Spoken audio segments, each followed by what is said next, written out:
이어서 진행해 보도록 하겠습니다. 사회복지 프로그램 개발과 평가 수업 어떠세요? 여러분들한테 도움이 될 것 같은가요? 어, 세상에 있는 모든 것들이 필요하지 않는 것들은 없다라고 이야기하죠. 프로그램 개발과 평가 자체가 지금 당장에는 이게 나한테 왜 필요할까? 라는 생각도 들 수 있을 거고, 그냥 수업이니까 자격증을 따야 하는 과목 중에 하나니까 라고 생각을 하실 수 있습니다. 그런데 그러니까 사회복지 현장에서 제가 이제 지금 저희 직원들이 한 15명 정도 되는데, 직원들과 이야기하고 소통하고 함께 이제 프로젝트나 이런 것들을 할 때 가장 도움이 되고 필요한 부분이 프로그램 개발, 프로포절이라고 이야기를 하고 있습니다. 근데 왜 학교에서는 이걸 자세하게 가르쳐 주지 않을까? 를 가지고 많이 힘들어 했었어요. 이 직원들도. 그렇기 때문에 좀 더 이제 쉽게 만들어 보고 싶어서 저희 직원들하고는 이렇게도 하고 저렇게도 하고 하면 과정들을 거칩니다. 뭐 책이 있어서 진행하는 것이 아니라 그러니까 그날 있었던 프로그램을 가지고 하기 때문에 조금 더 이제 이해도가 더 빨라지는 건 있겠죠. 근데 여러분들은 현장이 어떻게 이루어지고 있다는 것들이 이해가 낮은 단계에서 이런 뭐 수업, 교재 중심으로 진행을 하다 보니까 많이 좀 그러니까 막연해질 수도 있는데요. 어, 지금부터 이제 여러분들이 함께하는 팀 프로젝트가 그만큼 중요하다라고 말씀드릴 수 있을 것 같아요. 그러니까 실질적으로 이 프로그램을 어떻게 하느냐가 중요한 게 아니라 이 상황을 어떻게 보느냐를 가지고 이렇게 해나갈 수 있을 것 같고요. 앞에서 이야기했듯이 가장 중요한 것은 마음이고 관심이고 관찰이다라고 이야기 드렸고, 이러한 이 바탕에서 진행을 하다 보면 이 문제 힘들어하는 부분들을 어떻게 해결해 줄까, 어떤 데서 도움을 받을 수 있을까를 생각하다 보면 그 내용들을 하나씩 채워 나갈 수 있는데, 중요한 건 현장에 이제 사회복지 현장에 보면 가장 중요한 게 그거죠. 시간에 대한, 지금 힘들어하는데 이것을 프로포절하고 이렇게 진행하면 많은 시간이 걸리는 거죠. 그래서 선제적으로 어떻게 대응할 것인가에 대한 부분들을 이야기하고 있습니다. 여러분들도 마찬가지로 여러분 주변에 힘들어하는 분들이 계시다면 꾸준하게 관찰하고, 뭐 지금 당장 내가 해줄 수 없다면 내 주변에 있는 사회복지사 관련 기관들한테 이야기하면서 어떻게 진행되고 있는지를 체크해 본다면 나중에 내가 현장에 들어갔을 때 그 부분을 지원하는 게 더 한 단계 더 성숙해서 이야기할 수 있는 거고요. 그러니까 내가 또 못하는 상황들이 벌어질 수도 있습니다. 내가 이해하지 못하고, 그러니까 저도 20년 이상을 사회복지 현장에 있었지만 특히 이제 아동 청소년 그리고 장애 쪽 분야에만 있다 보니까 노인이나 이런 부분은 잘 몰라요. 잘 모르다 보다는 그러니까 정책이나 법에 관심이 없기 때문에 별로 안 찾아보죠. 근데 뭐 그분들 저도 이제 컨설팅은 하죠. 그 기관에서 운영적인 부분에 있어서나 그러니까 정책적인 부분에서는 컨설팅을 하지만 세세꼼꼼하게 그 안에서 진행되는 프로그램에 대한 내용들은 잘 모르는 거죠. 그래서 조금 다르게 이야기하고 있는 거고, 예를 들어서 지금 제가 이제 아동 청소년 분야에 있다고 하지만 저는 이제 지역 아동센터보다는 생활시설에 더 방점을 갖고 하고 있기 때문에 이용시설 아이들 같은 경우는 직접 대면하는 것들이 많지 않아요. 좀 다른 일도 하고 있기 때문에. 그렇다면 실질적으로 그 아이의 상황을 모르기 때문에 제가 컨설팅 하는 것도 조심스러울 수밖에 없어요. 그래서 더 많이 묻게 되고, 물으면서 그 아이들의 변화를 어떻게 할 건가에 대한 이 사회복지사의 중심으로 말을 하게 되는 거죠. 마찬가지로 이 관찰자, 진행자, 이 사람들의 생각들을 어떻게 만들어낼 것인가 라는 부분이 중요하니까 차근차근 따라와 주셨으면 좋겠고요.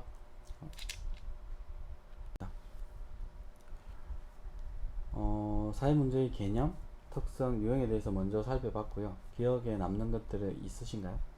기억에 남는 것이 있으시다면 지금 당장 종이에 한번 적어 보시길 바라고, 그 내용이 교재로 한번 살펴보시고 비교해 보시면서 여러분들이 그 내용을 이제 학습한 것들을 정리하는데 많은 도움이 되지 않을까 생각합니다.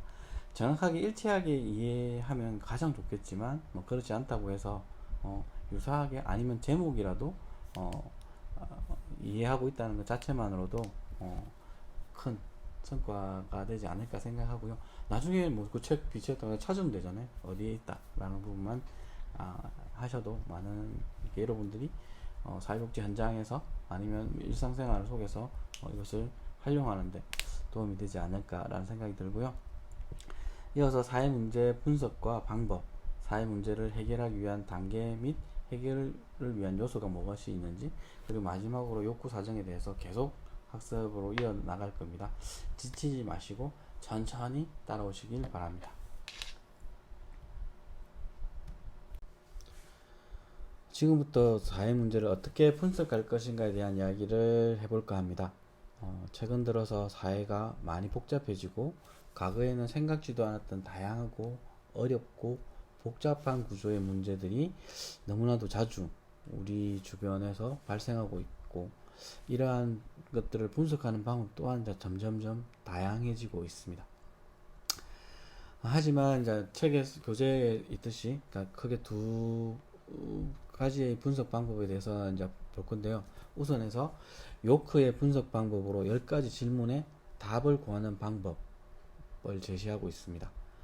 첫 번째는 바람직하지 못한 상황과 조건이 무엇인가에 대한 질문에 답하는 것이고, 두 번째는 누가 그 문제로부터 고통을 받고 있는가에 대한 것에 대한 질문에 대한 답하는 것, 세 번째는 누가 그 문제로부터 이득을 얻는가 라는 것이고, 네 번째는 누가 그것을 사회 문제로 규정하고 있는가, 다섯 번째는 누가 그것을 사회 문제로 규정하지 않는가에 대한 부분, 여섯 번째는 문제의 원인이 무엇인가에 대한 질문에 답하는 것이고요. 일곱 번째는 그 문제를 다루는 현재의 프로그램이 무엇이 있는가에 대한 질문이고, 여덟 번째는 이 프로그램들을 중단함으로써 예상되는 결과가 무엇인가에 대한 부분을 에 대한 답변을 찾는 것이고요. 아홉 번째는 사회 문제의 목표는 무엇인가, 열 번째는 욕구와 자원 간의 격차를 줄이는데 찬성하는 사람과 반대하는 사람은 누구인가에 대한 10가지 질문을 방법을 제시하고 있고요. 이것들을 하나씩 살펴보면, 첫 번째 바람직하지 못한 상황과 조건은 무엇인가라는 질문에는 사회복지 프로그램 개발자는 지역사회에서 일어나고 있는 바람직하지 못한 현실과 상황에 민감해야 된다는 것을 말합니다. 예를 들면 빈곤, 실업, 노인차별, 아동학대, 성차별, 사회적 소외 등 다양한 정보에 민감하고 구체적인 데이터를 분석함으로써 이거에 대한 답을 찾아낸다라는 것들을 이야기하고 있고요.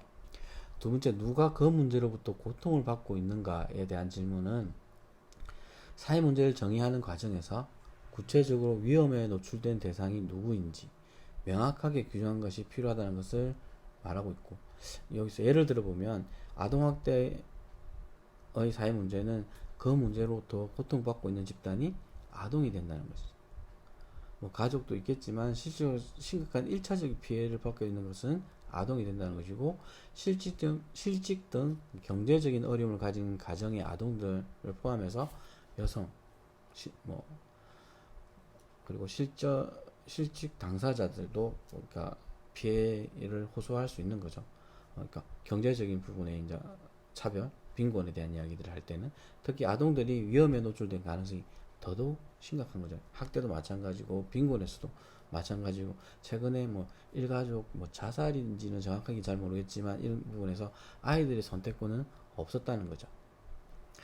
그리고 최근에 다문화 가정의 청소년들이 학교를 이탈할 가능성이 높다라는 것들이 이제 예측되고 있죠. 특히 김해시도 마찬가지로 이게 이제 교육부의 통계 자료에, 그리고 경기도 안산시에 있었던 사례, 점점점 그러니까 중학교까지는 그나마 버티고 낸다면 고등학교는 또 의무교육이 아니다 보니까 이탈률이 높아지고 있는 이런 부분에 객관적인 데이터, 통계 자료를 가지고 아니면 근거를 가지고 이것을 분석하는 것들을 말하고 있습니다. 세 번째, 누가 그 문제로부터 이득을 얻는가에 대한 부분은 사회 문제는 그 문제로 고통을 받는 사람과 집단을 통해서 이익을 보는 사람이 있다는 것들을 말하고 있습니다. 예를 들면 노동자 가정의 빈곤 문제를 해결하기 위해서 최저임금을 올린다라는 부분, 매년 뭐 6월 정도에 되면 예민해지죠. 뭐 노동자 위원, 뭐 기업 위원, 뭐그 뭐랑 최근 들어서 이제 제3자라고 하는 시민단체 위원들까지 해서 뭐 구성돼서 이렇게 논의하고 하지만 실질적으로 합의에서 결정되는 경우는 거의 없습니다. 노동자 위원이 나간다든지 아니면 기업 위원이 나갔을 때 그러니까 뭐 공익위원이라고 하는 사람들에 의해서 결정되는 사례가 거의 대부분입니다. 올해도 마찬가지였고요. 물가 인상률을 따라잡지 못하는 부분에 있어서 실질적인 삭감에 대한 이야기들을 하고 있는 이런 거죠. 그렇게 했을 때 표면적으로는 중소기업의 기업주들이 반대한다라고 이야기하고 있죠. 뭐 특히나 이제 뭐 자영업자들에 대한 부분을 이야기를 많이 하고 있는데 그렇다고 해서 대기업은 이익을 안 받나요? 실질적으로 대기업이 더 이익을 보게 되죠. 뭐 아웃소싱, 뭐 재하청 등을 통해서 중소기업의 기업주들과 함께 이익을 보고 있다라고 보면 되는 거고, 더 많은 이익을 얻기 위해서 실질적으로 가장 쉽게 할 수 있는 게 노동력의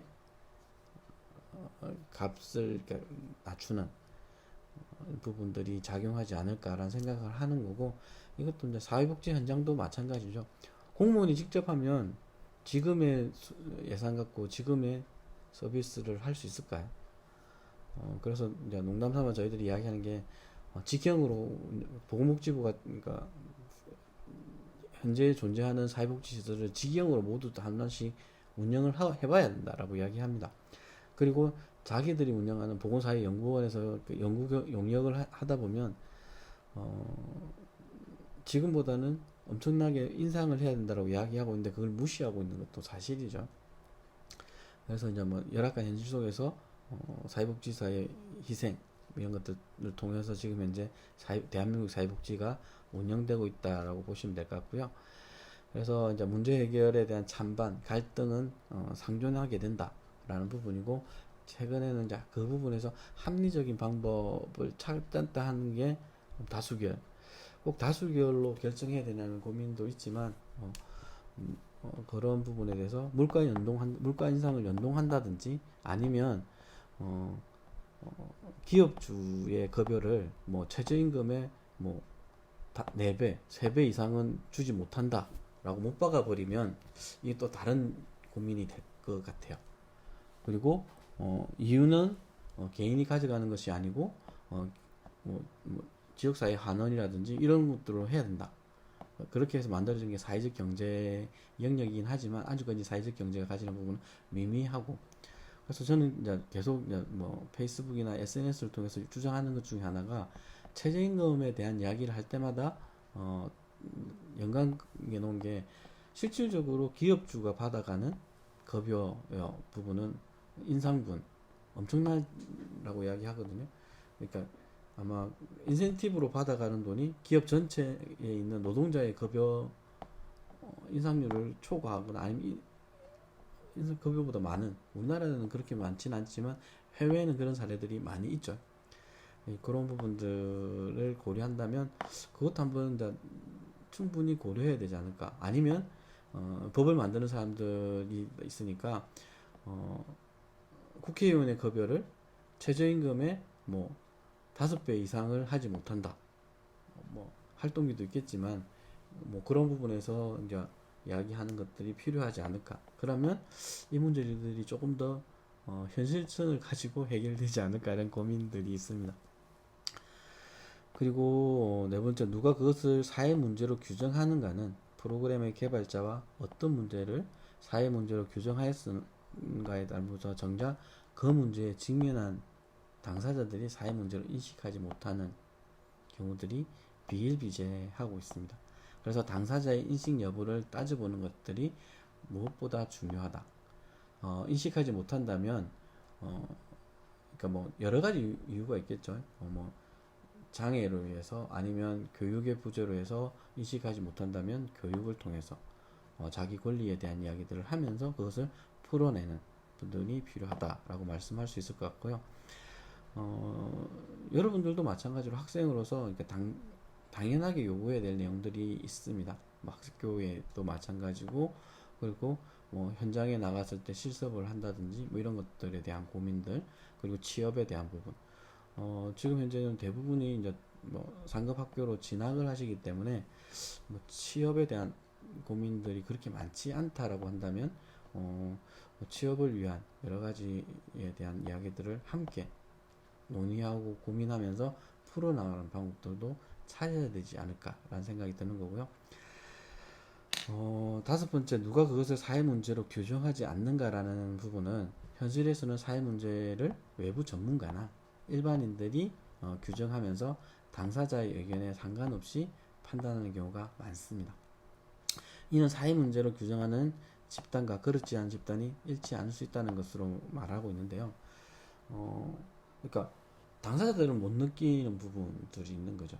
근데 전문가가 보니까 이게 문제야. 근데 이 괴리감이 생기다 보니까 지원을 하기 위한 법을 만드는데 그 당사자들이 반대하는 사례들이 이제 나타나는 거죠. 그럼 우선적으로 교육을 통해서 이야기하고 이렇게 하는 부분. 이게 이제 예전에 전태일이라는 그러니까 열사인가 뭐 이렇게 이런 분이 나와서 노동법에 대한 이야기를 할 때도 노동자들한테 노동법을 교육시키면서 실질적으로 자기 권리에 대한 이야기들을 먼저 했다.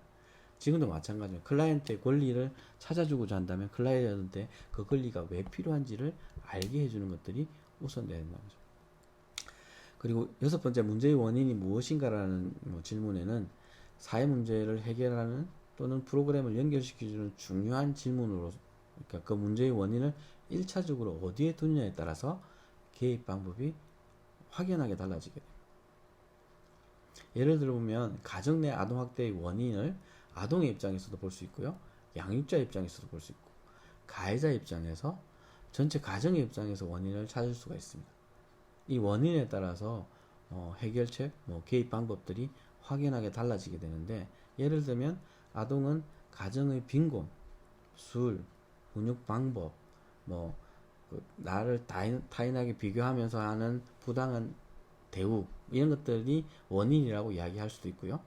양육자의 입장에서는 그러니까 아이의 태도, 행동, 그리고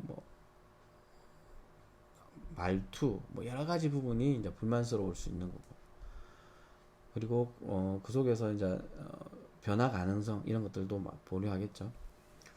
그리고 이제 또 나아가서 이제 가정의 입장에서 보면 소통의 부재, 교육의 부재, 이런 것들의 원인을 찾을 수가 있습니다.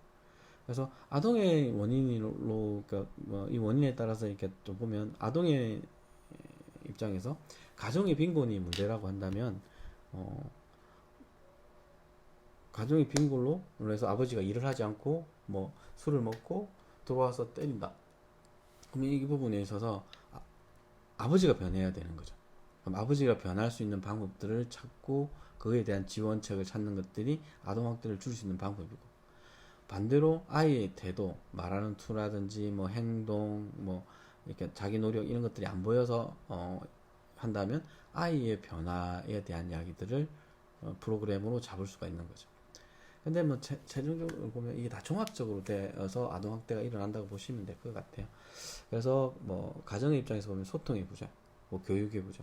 그러면 소통과 교육의 방점에서 원인을 찾고 이것을 해결하는 부분으로 접근해야 된다는 거죠. 그리고 일곱 번째는 그 문제를 다루는 현재 프로그램에 무엇이 있는가. 문제를 다루는 프로그램의 존재 여부와 존재한다면 차별성에 대한 기준과 서비스의 중복과 자원의 남용을 방지하는 대안도 함께 제시한다는 점에서 기존 사회 문제에 대해서 이때 어떻게 접근할 수 있는지, 그리고 동일한 표적 집단을 대상으로 유사한 프로그램이 존재하는 것에 대한 부분, 프로그램 또는 서비스의 중복과 자원 남용 방지하는 데 중요한 정보를 제공하고 됩니다. 이런 부분은 그러니까 현재 진행되고 있는 프로그램이 잘 됐을 때, 안 됐을 때, 그러면 대안을 어떻게 찾을 것인가, 이런 것들에 대한 부분인 거죠. 그래서 잘 되고 있으면 굳이 그걸 할 필요가 없는 거죠. 그럼 대상을 바꾼다든지 이렇게 해야 되는 건데, 진행을 했는데 성과가 별로 없어, 계속 진행하는 부분에서 한계점이 있다면 어떤 부분에 문제점이 있는지를 찾아내고 이것을 바꾸는 작업들을 해야 되는 거죠. 그리고 다음 8번째가 중요한데, 이 프로그램 중단함으로써 예상되는 결과는 무엇인가에 대한 질문인데요. 중단으로 예측되는 문제를 사전에 고려함으로써 지속 여부, 그리고 프로그램 평가에 고려하는 기준이 되는데요. 그러니까 중단했을 때 생기는 문제가 심각하다 그러면 중단하면 안 되는 거죠. 그런 것도 있잖아요. 약물 중독인데 약물을 바로 끊게 하는 방법이 있겠지만 서서히 줄이는 부분도 있는 거죠. 그래서 그런 부분들까지도 저는 뭐 한 방에 줄였던 것 같아요. 담배를 끊을 때 그런 부분에서도 그러니까 할 수 있는데, 뭐 서서히 끊는다든지 뭐 대체한다든지 이런 방법들을 고려해서 하고 있는 거죠. 뭐 담배를 끊었다고는 이야기 안 한다고 그러거든요. 참고 있는 거다라고 이야기하죠. 그래서 뭐 하고 프로그램 중단으로 발생한 심각한 문제를 사전에 예측해 보는 거죠. 근데 혼자 안다고 이제 답이 나는 거죠. 여러 명이 함께 고민하면서 이런 부분에서는 이렇게 대처하면 되겠다라는 결과가 된다면 그 프로그램 중단하고 새로운 프로그램을 접근하는 것들로 해볼 수 있는 거죠. 그리고 사회 변화의 목표는 무엇인가라는 9번째 질문에 대해서는 현재 우리 주변에 진행되는 사회 문제가 얼마나 변화되었을 때 해결되었다고 볼 것인가에 대한 기준을 에 대한 질문으로서, 뭐 교재에는 실업률에 대한 이야기를 하거든요. 그러면 실업 문제 해결은 실업 수준이 몇 %로 내려가야 해결이 될 수 있는가에 대한 부분입니다. 그래서 사회 문제의 존재에 대한 규정도 일치된 개념을 갖기 어려운 것과 마찬가지로 해결의 수준도 함께 정리하는 게 쉽습니다. 그래서 여러분들이 하실 때 사회 문제에 대한 규정도 같이 하셔야 되고요. 그리고 해결에 대한 지점도 같이 논의해서 결정해놓고 프로그램을 해야 되는 부분이 있습니다. 그래서 여러분들이 팀 프로젝트 하면서 많은 부분 소통해야 될 시간을 가장 많이 소요해야 될 부분들이 그러니까 사전에 해두실 필요가 있다라고 생각이 드는 거고요.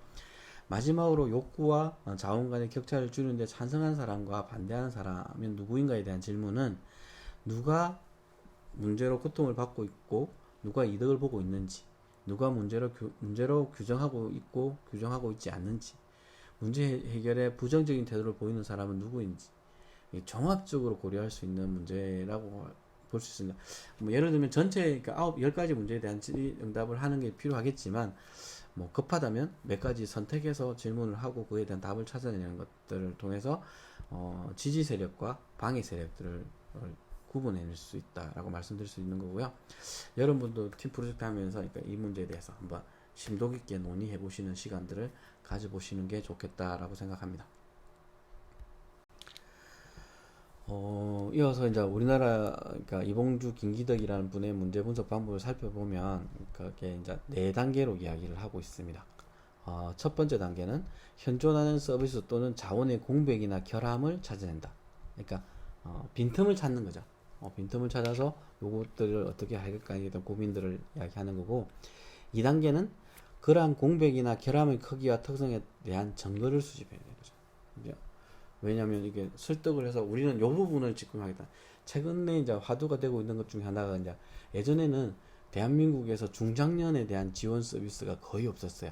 50대, 뭐 지금 40대부터 50대라고 이야기하는 대상자는 사회생활을 뭐 직장생활을 하면서 이렇게 한다라고 했기 때문에 그에 대한 지원이 없었는데, 최근에 이제 복지관들이 중장년에 대한 지원들을 많이 하고 있습니다. 원인은 뭐 실업, 그러니까 조기 퇴직 이런 것들이 원인도 있고, 그리고 너무나 이제 자기 혹사라고 이야기하면서 자기에 대한 부분 하다 보니까 힐링 이런 것들에 대한 필요성들도 이야기하기 때문에 그런 것들을 지원하기 위해서 지원하는 서비스들이 만들어지고 있다. 예전에는 사기업에서 그런 것들을 했죠. 힐링, 지금 직장인들이 많은데 가면 산소방 이렇게 해서 한 짧은 시간 산소 흡입하면서 잠자는 것 이런 것들이 있는데, 그런 부분에 있어서 이거는 공적인 영역에서도 이제 그런 프로그램을 찾고 있다라고 보시면 될 것 같고요. 3단계는 왜 그러한 공백과 결함이 생겼는지를 알아보는 거죠. 그러니까 아까 이야기했던 중장년의 지원들이 없었던 이유 중에 하나가 그분들이 시간이 없어서, 아니면 경제적인 상황에 뭐 여러 가지 요인들이 있었다면 그거에 맞춰서 대안을 찾는 거죠.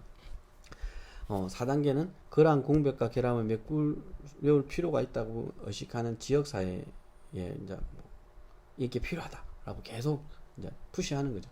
그러면서 함께 해결하자 라는 부분을 이야기하면서 이야기하고, 그 부분이 이제 한 명, 두 명 동참하는 세력들이 많아지면서, 그리고 지금 이제 그 읍면동 사무실 가면 이렇게 건강 체크하는 부분들이 많아졌잖아요. 그래서 이런 부분들을 또 똑같은 부분으로 활용하시면 좋겠고요. 교재에 있는 사례는 꼭 한번 읽어보시면 뭐 도움이 될 거라고 생각을 합니다. 그래서 2차 시는 이렇게 마치도록 하겠습니다.